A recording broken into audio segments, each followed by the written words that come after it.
In season 1, we had the Prince, Prince Frederick of Prussia, nephew to Queen Charlotte. A bit boring and plain, too kind for his own good. I mean, he was over here telling every girl at the ball that her dress looks exquisite. Was a good egg. A bit boring, yeah, but I repeat, he was a prince. Season 2, we had Thomas Dorset. We never really did get any idea what role he played in their society and if he was even titled or on his way to getting a title. But he too went to Oxford. He's been to Bombay and he was charming to a degree. Season 3 gave us Lord Alfred Debling. A bit of a recluse. He loves his plants, an avid naturalist, a vegetarian, and someone who is in no way interested or concerned about social niceties. In fact, he is a man who clearly made his own way, separated from his family, with no interest in reconnecting with them because clearly he's built a life for himself that he enjoys. Now, I don't know if you all can see the thread, the connections, because clearly Bridgerton as a show has a fascination with bringing up secondary love interests. Hell, one could say disposable love interests for the female characters in each season. And these love interests serve only one purpose to show up in a scene or two, briefly flirt with the female main character, and then be off on their way, never to be seen or spoken of again in subsequent episodes, which I find particularly painful.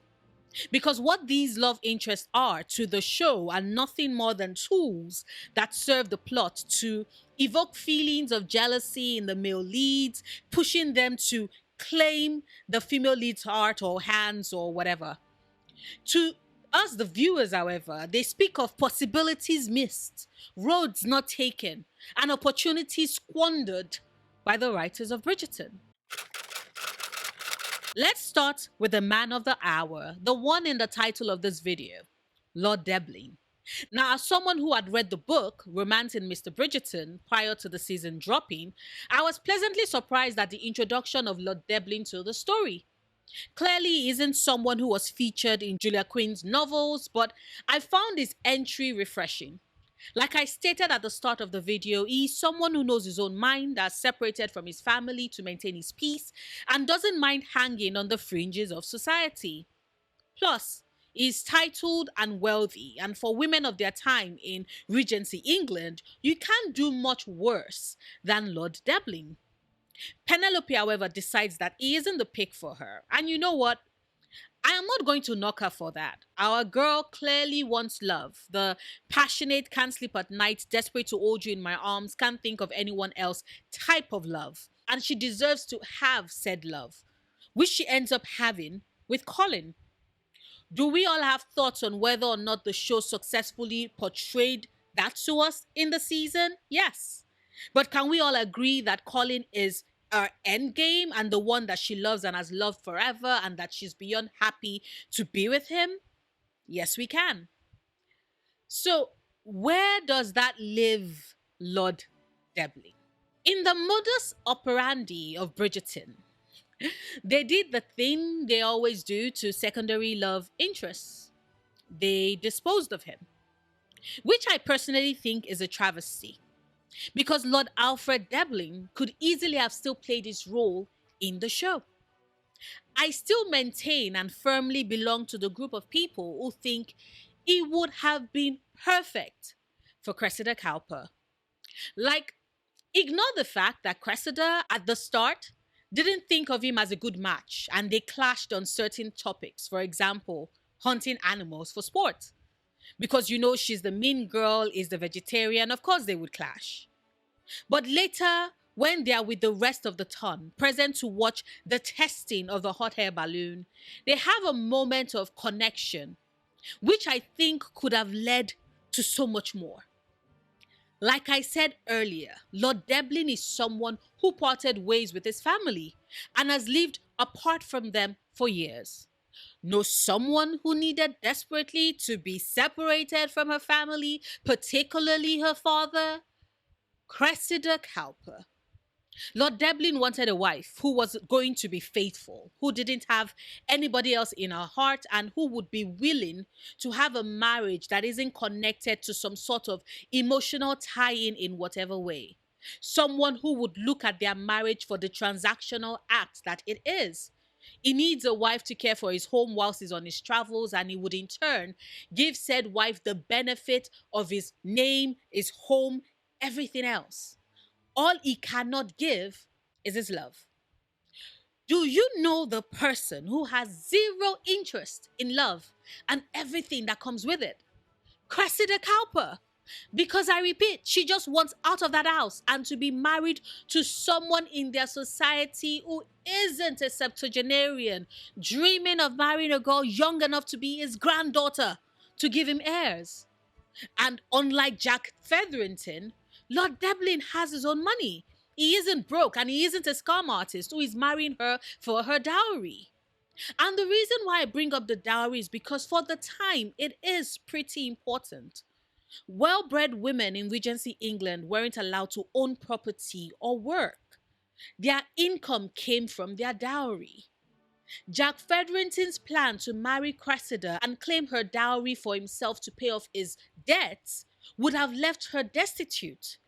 With Lord Debling, that isn't the case for her because he is wealthy and very comfortable. And Cressida, like the rest of the girls in the town, has been raised properly on how to take care of her home and be the societal wife that is expected of someone of her upbringing. She would have met Lord Debling's requirements. Plus, if something does happen to Lord Alfred Debling on one of his many, many trips, it would have left her a very, very, very rich widow. But Bridgerton as a show seems to act like a friend of mine from my childhood days. Back when we played with toys, we would each grab one. And Chinaya would always get a bit extra toys. She had quite the imagination and liked populating our world with all these extra dolls she kept bringing. I didn't mind. Because even as a child, I have always been a fan of stories. But what always baffled me was the way she would toss her toys at the walls the minute they've made their cameo. Like, not carefully set them aside, no.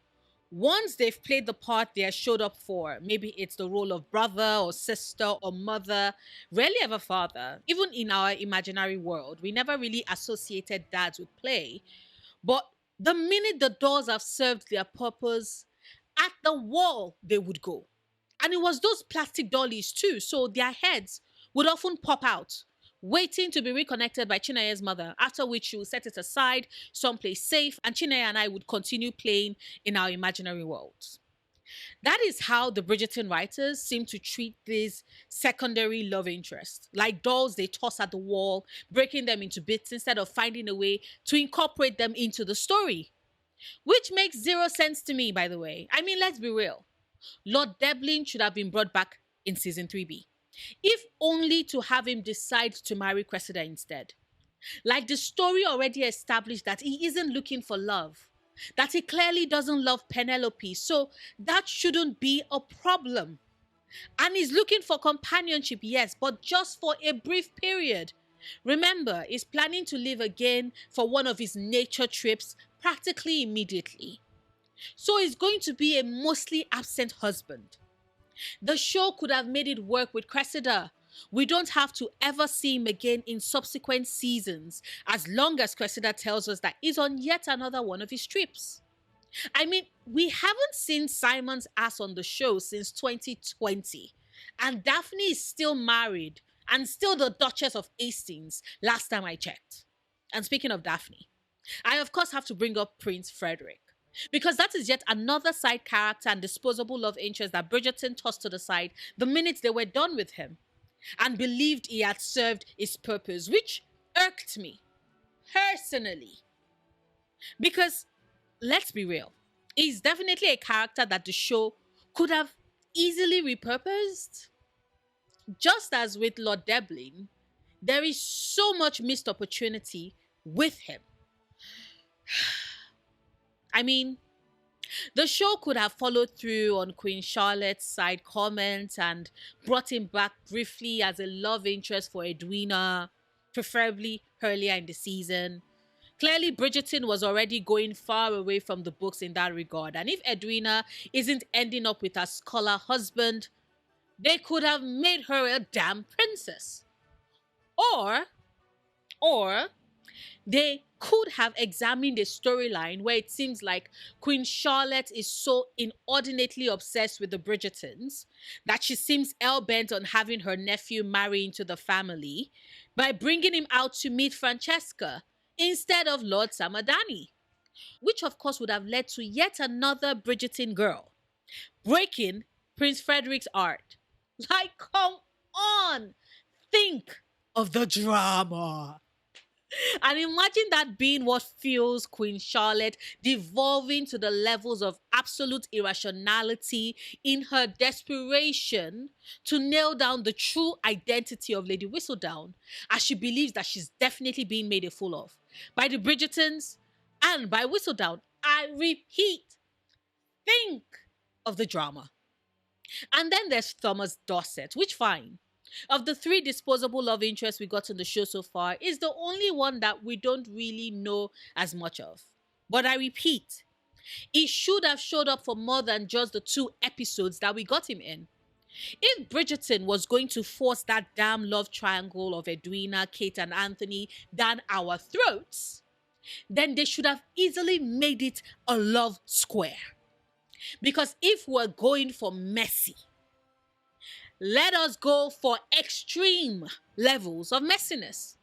Have Edwina, Kate, Anthony, and Thomas in this square of I want you, but I shouldn't want you, and I should want you instead, but I don't want you.